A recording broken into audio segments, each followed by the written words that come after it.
The Passion according to St. Matthew. All the disciples deserted Jesus and fled from the Mount of Olives. Those who had arrested Jesus took him to Caiaphas the high priest, in whose house the scribes and elders had gathered. But Peter was following him at a distance as far as the courtyard of the high priest, and going inside he sat with the guards in order to see how this would end. Now the chief priest and the whole council were looking for false testimony against Jesus, so that they may put him to death. But they found none, though many false witnesses came forward. At least 2 came forward and said, "This fellow said, I am able to destroy the temple of God and to build it in 3 days." The high priest stood up and said, "Have you no answer? What is it that they testify against you?" But Jesus was silent. Then the high priest said to him, "I put you under oath before the living God. Tell us if you are the Messiah, the Son of God." Jesus said to him, "You have said so, but I tell you, from now on you will see the Son of Man seated at the right hand of power, coming on the clouds of heaven." Then the high priest tore his clothes and said, "He has blasphemed. Why do we still need witnesses? You have now heard his blasphemy. What is your verdict?" They answered, "He deserves death." and then they spat in his face and struck him, and some slapped him, saying, "Prophesy to us, you Messiah. Who is it that struck you?" Now Peter was sitting outside in the courtyard.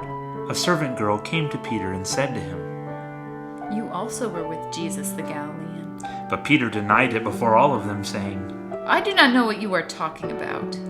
When he went outside to the porch, another servant girl saw him, and she said to the bystanders, "This man was with Jesus of Nazareth." Again Peter denied it with an oath. "I do not know the man." After a little while the bystanders came up and said to Peter, "Certainly you are also one of them, for your accent betrays you." Then he began to curse, and he swore an oath. "I do not know the man." At that moment the cock crowed. Then Peter remembered what Jesus had said. "Before the cock crows, you will deny me 3 times." Peter went out and wept bitterly. When morning came, all the chief priests and the elders of the people conferred together against Jesus in order to bring about his death. They bound him, led him away, and handed him over to Pilate the governor. When Judas, his betrayer, saw that Jesus was condemned, he repented and brought back the 30 pieces of silver to the chief priest and the elders. Judas said, "I have sinned by betraying innocent blood." but they said, "What is that to us? See to it yourself." Throwing down the pieces of silver in the temple, Judas departed, and he went and hanged himself. But the chief priests, taking the pieces of silver, said, "It is not lawful to put them into the treasury, since they are blood money." After conferring together, they used them to buy the potter's field as a place to bury foreigners. For this reason, that field has been called the Field of Blood to this day. Then was fulfilled what had been spoken through the prophet Jeremiah. And they took 30 pieces of silver, the price of the one whom a price had been set, and on whom some of the people of Israel had set a price, and they gave them for the potter's field, as the Lord commanded me. Now Jesus stood before the governor, and the governor asked him, "Are you the king of the Jews?" Jesus said, "You say so." but when he was accused by the chief priest and the elders, he did not answer. Then Pilate said to him, "Do you not hear how many accusations they make against you?" But Jesus gave him no answer, not even to a single charge, so that the governor was greatly amazed. Now at the festival the governor was accustomed to release a prisoner for the crowd, anyone whom they wanted.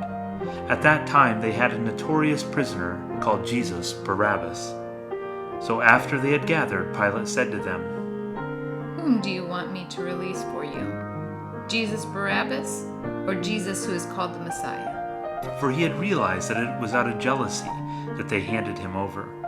While he was sitting on the judgment seat, Pilate's wife sent word to him, "Have nothing to do with that innocent man, for today I have suffered a great deal because of a dream about him." Now the chief priest and the elders persuaded the crowds to ask for Barabbas and to have Jesus killed. The governor again said to them, "Which of the 2 do you want me to release for you?" And they said, Barabbas. Pilate said to them, Then what should I do with Jesus who is called the Messiah?" All of them said, "Let him be crucified." Then he asked, "Why? What evil has he done?" but they shouted all the more, "Let him be crucified!" So when Pilate saw that he could do nothing, but rather that a riot was beginning, he took some water and washed his hands before the crowd, saying, "I am innocent of this man's blood. See to it yourselves." Then the people as a whole answered, "His blood be on us and on our children." So he released Barabbas for them, and after flogging Jesus, he handed him over to be crucified. Then all the soldiers of the governor took Jesus into the governor's headquarters, and they gathered the whole cohort around him. They stripped him and put a scarlet robe on him, and after twisting some thorns into a crown, they put it on his head. They put a reed in his right hand, and knelt before him and mocked him, saying, "Hail, King of the Jews!" They spat on him and took the reed and struck him on the head.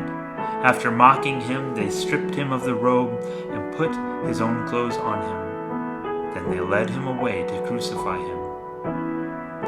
As they went out, they came upon a man from Cyrene named Simon. They compelled this man to carry his cross, and when they came to the place called Golgotha, which means place of the skull, they offered Jesus wine to drink mixed with gall. But when he tasted it, he would not drink. And when they had crucified him, they divided his clothes among themselves by casting lots. Then they sat down there and kept watch over him. Over his head they put a charge against him which read, "This is Jesus, the King of the Jews." Then 2 bandits were crucified with him, one on his right and one on his left. Those who passed by derided him, shaking their heads, saying, "You who would destroy the temple and build it in 3 days, save yourself. If you are the Son of God, come down from the cross." In the same way the chief priest also, among with the scribes and elders, were mocking Jesus, saying, "He saved others, he cannot save himself. He is the King of Israel. Let him come down from the cross now, and we will believe him. He trusts in God, let God deliver him now, if he wants to, for he said, 'I am God's Son.'" And the bandits who were crucified with him also taunted him in the same way. From noon on, darkness came over the whole land until 3 in the afternoon. And about 3 o'clock Jesus cried with a loud voice, "Eli, Eli, lema sabachthani?" My God, why have you forsaken me?" When some of the bystanders heard it, they said, "This man is calling for Elijah." At once, one of them ran and got a sponge, filled it with sour wine, and put it on a stick, and gave it to Jesus to drink. But others said, "Wait, let us see whether Elijah will come to save him." And Jesus cried out again with a loud voice and breathed his last. At that moment the curtain of the temple was torn in 2 from top to bottom. The earth shook, and the rocks were split. The tombs were also opened, and many bodies of the saints who had fallen asleep were raised. After his resurrection they came out of the tombs and entered the holy city and appeared to many. Now when the centurion and those with him who were keeping watch over Jesus saw the earthquake and what took place, they were terrified, and they said, "Truly, this man was God's Son."